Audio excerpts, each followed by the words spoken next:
Hello friends, कैसे हैं आप सब लोग। मैं काफ़ी टाइम से थोड़ा बिज़ी चल रही थी, इसलिए मैं कोई कंटेंट नहीं अपलोड कर पाई यूट्यूब में अभी तक। उसके लिए मैं माफ़ी चाहती हूँ। एंड आज हम बात करेंगे कि जब हमारी स्पिरिचुअल जर्नी होती है तो स्पिरिचुअल प्रैक्टिसेस में हमें किन चीज़ों का ध्यान रखना चाहिए, किन चीज़ों का ध्यान क्या करना चाहिए, क्या नहीं करना चाहिए।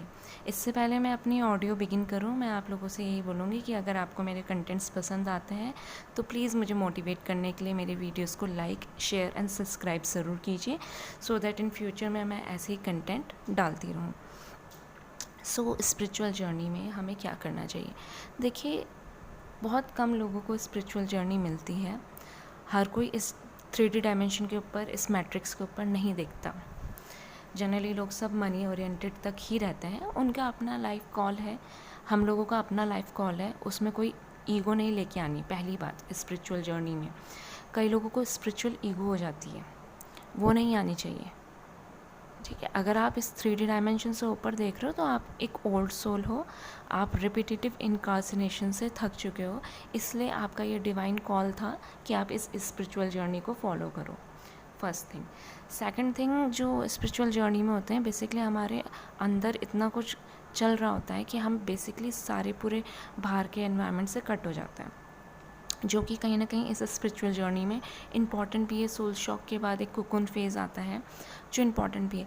बट मैं ये कहना चाहूँगी कि जितने भी लोग सुन रहे हैं मुझे, मैं कोई बहुत टू द पॉइंट बहुत स्ट्रिक्ट नियम नहीं बताने वाली हूँ। मैं इतना बोलना चाहती हूँ कि आप रह तो 3D डायमेंशन में ही रहे ना, आपको जीने के लिए मटेरियलिस्टिक काम तो करने ही पड़ेंगे, खाना तीनों टाइम खाना ही पड़ेगा। तो ये है कि ऐसा नहीं है कि आप सब कुछ छोड़ के पूरे दिन भर मेडिटेशन योगा में बैठे हैं, घर बार सब कुछ छोड़ दिया, अपनी जिम्मेदारियां सब कुछ छोड़ती हैं। नहीं, आपको अपनी सारी जिम्मेदारियों को साथ में लेके, सारे कामों को साथ में लेके, जॉब करते हैं तो जॉब कीजिए, गृहिणियाँ हैं, घर की हाउस होल्ड्स के काम करना है तो हाउस होल्ड कीजिए, उनके साथ आपको अपने स्पिरिचुअल प्रैक्टिस को भी फॉलो करना है। ठीक है, ऐसा नहीं है कि सिर्फ स्पिरिचुअल प्रैक्टिस को फॉलो कर रहे हैं और 3D मटेरियलिस्टिक लाइफ को भूल ही गए। दोनों में बैलेंस बनाना ही ट्रू स्पिरिचुअलिटी को आगे लेके जाना है। क्योंकि कि आप हाईएस्ट पीक में पहुंचना चाहते हो, आप लोएस्ट का सब कुछ छोड़ गए हो, तो हवा हवा में तो ज़्यादा देर तक नहीं रह सकते ना। कितना भी ऊंचा जंप करेंगे तो आना तो ज़मीन पे ही है। तो आपको बैलेंस रखना है। तीसरी बात मैं कहना चाहूँगी, जब हम स्पिरिचुअल प्रैक्टिसेस करते हैं तो बहुत सारे हम लोगों को अनुभव होते हैं। किसी को किसी आंखें बंद करते हैं तो कुछ अलग रंग दिखते हैं, किसी को कुछ विजन्स आ जाते हैं। उनके पीछे बहुत ज़्यादा नहीं भागना है। आप अपनी पूरी एनर्जी उन्हीं को दे रहे हो। या कोई एंजल नंबर्स दिखते हैं, कईयों को बहुत ज़्यादा दिखते हैं, हर स्लॉट के नंबर्स दिखते हैं, वो पूरे दिन भर अपनी एनर्जी को एंजल्स नंबर्स पे ही डाल रहे हो। नहीं, अगर आपको एक ही पैटर्न का एक ही स्पेसिफिक सीरीज़ बार बार दिख रही है तो just to search for it. But ऐसा नहीं है कि आप अगर पूरे दिन पर एंजल नंबर्स दिख रहे हो तो आप उसी के पीछे हो, या आपको एक विज़न आ गया तो आप उसी के पीछे अपनी पूरी एनर्जीज डाल रहे हो। नहीं, स्पिरिचुअल प्रैक्टिसेस में it's all about experiences from day one of your beginning of your spiritual journey to the last day of your rebirth. That is called outer body experience. ये सारे क्या होते हैं, ये अनुभव होते हैं, इनके पीछे बहुत भागना नहीं है, इन्हें एक्सपीरियंस करना है, इन्हें बहुत ज़्यादा शेयर भी नहीं करना किसी से। बस ये लर्न करो, ये ऑब्जर्व करने की कोशिश करो कि दूसरे स्पिरिचुअल रियाम से आपको क्या मैसेजेस आ रहे हैं। आपको ड्रीम्स आ रहे हैं, आप उनको लिख लो अगर आपको याद है, जनरलाइज करने की कोशिश कीजिए, लेकिन उसके पीछे बहुत ज़्यादा एनर्जी को थ्रू आउट नहीं डालना है।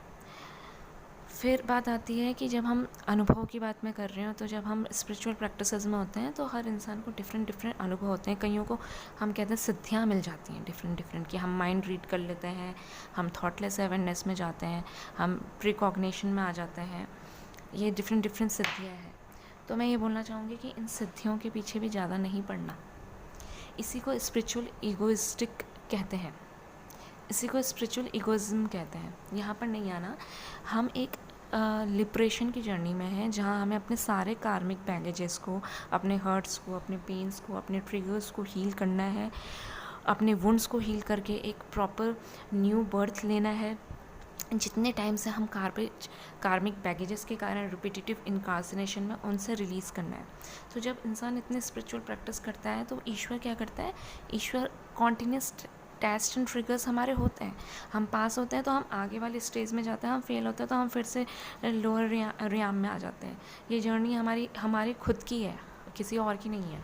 तो जब हम ईश्वर प्राप्ति की जर्नी में हैं या सेल्फ लिबरेशन की जर्नी में हैं, ईश्वर प्राप्ति की जर्नी से मैं एक और पॉइंट बोलना चाहूँगी। पहले मैं इस चीज़ को क्लियर करना चाहूँगी कि जब हम उस जर्नी में हैं तो ईश्वर हमारे टेस्ट लेते हैं। हमें ये शक्तियाँ देखिए कि हमें प्रिकॉग्निशन हो रहा है, हम लोगों के मन की बातें रीड कर रहे हैं, तो कई लोग यहीं पे ही उलझ जाते हैं, उससे आगे वो नहीं सोचते। वो सोचते हैं कि अरे हम तो शक्तिशाली हो गए। क्या करोगे आप दूसरों की मन की बात जान के? अगर जान भी लोगे तो सामने वाला कन्फेस नहीं करेगा। और कई बार जब हमारी थर्ड आई ओपनिंग होती है और हमारी ल्यूसिड ड्रीमिंग्स ओपन होते हैं, कई बार आपको इतनी शिट दिखती है ना लोगों की कि आपको खुद एक्सेप्ट करना मुश्किल हो जाता है।